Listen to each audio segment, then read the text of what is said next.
Hey there guys, welcome back for another episode of Mortal Realms Monday Magazine Review. This week taking a look at issue 60 of the Mortal Realms magazine. And with this we get 5 Bladegeist Revenants. Now we will be getting another 5 of these later on in the collection. But for now this is our first 5. And obviously they come on one sprue. And you can see the sprue here has been taken away, so the other half is there. But yeah, we get 5 of these, and obviously with those come 5 bases. So once again, for these guys to see them being painted up, do check the link just in the top corner here, and you can see how I'll be painting my guys up. Right, so this week we obviously get the Bladegeist Revenants. And we got a Champion of Akshi Aventis Firestrike, so obviously it's just talking about a character, and then new Warscroll and battle plan. And obviously this issue 60 marks the start of the final quarter, the last 20 issues that we will be getting with this magazine, or for this collection. So very nearing the end now. And once again we have some stuck pages from the holes. So, Bladegeist Revenants. Bladegeist Revenants are among the most efficient and brutal bringers of death found in the Nighthaunt processions. They are savage warriors who cut unpredictable paths of slaughter across the mortal realms. The secret to these spirits' fury is a cruel curse that forces them into eternal torment. Obviously we can see here the colour scheme is definitely different from the front. This is probably nearer to what I'll be doing, as it's what my army is more like. But if you want to go for the sort of brighter, whiter ghosts, then dip them in some Daz. Sorry, bit of a dad joke there, but yeah, a bit more of the spooky white, or you can go with the darker blue-grey. So, victims of the Bladegeist Curse. So we've got Karnost, Velden Yor and Strangled Pate. And then Aventis Firestrike. And unfortunately we do not get this model. So, every Lord Arcanum is a legend in their own right. They are masters of magic, combat and command alike. One Stormforge champion stands above his kin, the Blazing Magister, known as Aventis Firestrike. Definitely a cool looking winged steed there, sort of like a winged bull. Obviously we've then got some background story and info on Aventis. So the battle of 2 lifetimes, a friend to man and beast. Then we have some more realms. So this is the Spiral Crux Part 4. I think that's right, or the Realms Part 4. I can never work out how they're doing this. But yeah. So in the Age of Sigmar, the liberation of Shamon, Camon began. The Stormcast Eternals fought alongside the Caradron Overlords and others to free the Spiral Crux. Some nice bit of artwork there.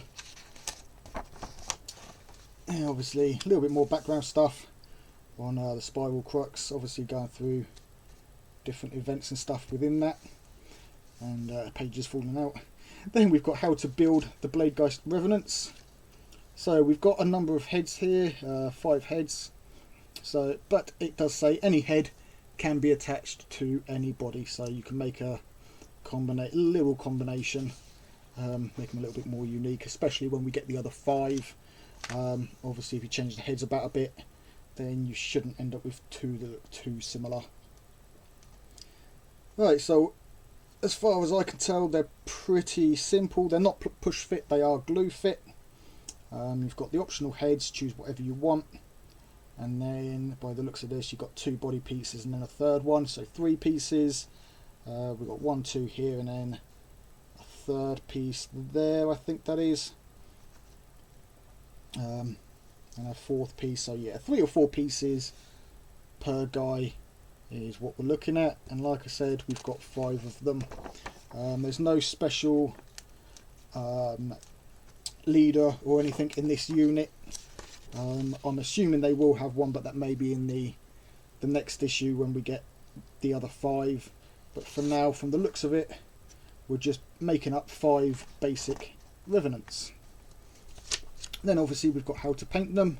Now you've got the tutorial version, or the the painting guide version, which goes with the blue cloak and then the blue-white ghost, the spiritual section.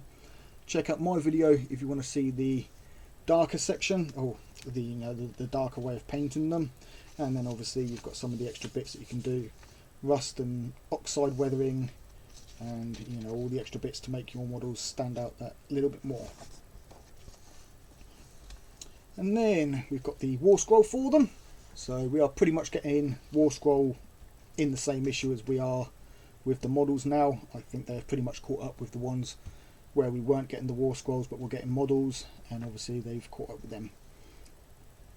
So they are 1 wound, 8-inch move, 4+ save and 10 bravery. Obviously close combat, so 1-inch range, 2 attacks, 3 to hit, 3 to wound, and a -1 rend, so that's not too bad.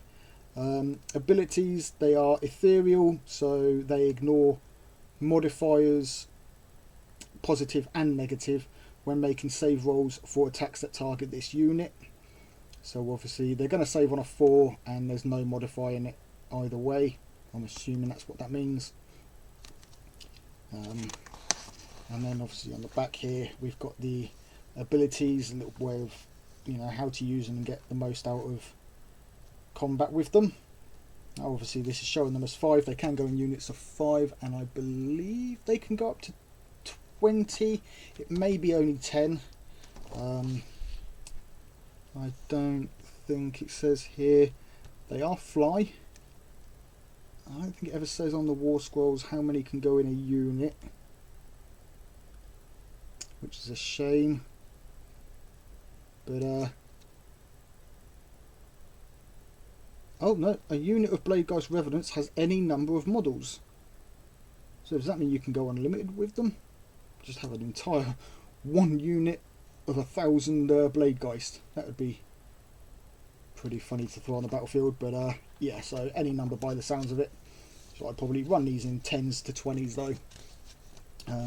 Get them in there, get them fighting. Then we've got the Flames of the Crucible, is the battle for this week. So the final battle in Shaman has begun.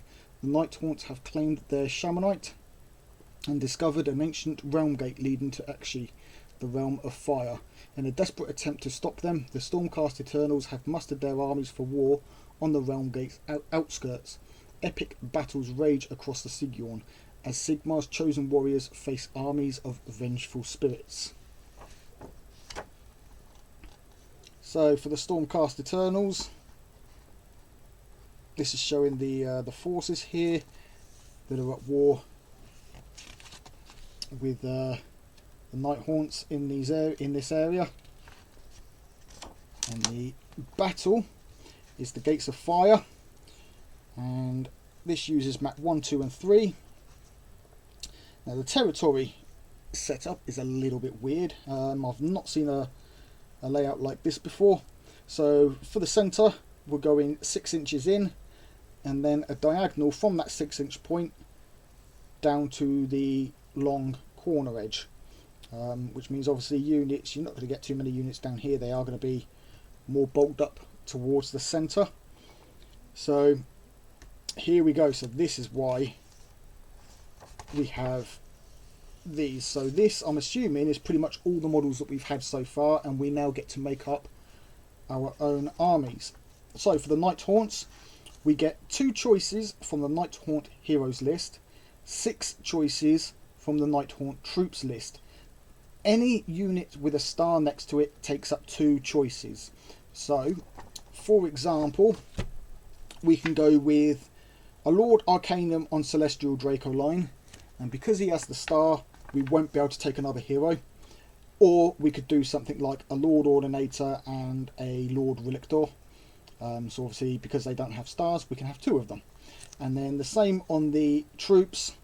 If you go with the 2 Evocateurs on Celestial Draco lines, that counts as 2 units, leaving us 4 more units to take. So we could do 5 Liberators, a Celesta Ballista, 4 Castigators, and maybe 5 Sequitors. Obviously, for example. And then I'm assuming, yep, so that was the Night Haunts. Got them the wrong way round, but it's the same for the Night Haunts and the Stormcast Eternals. So 2 heroes and 6 troops. If you pick a star, it counts as 2. Right, so with issue 61, we're going to be starting in a new realm. Now, I did say last week that we get the battle mat that was supposed to be a few issues back. We get it with issue 61. We don't. We actually get it in issue 62.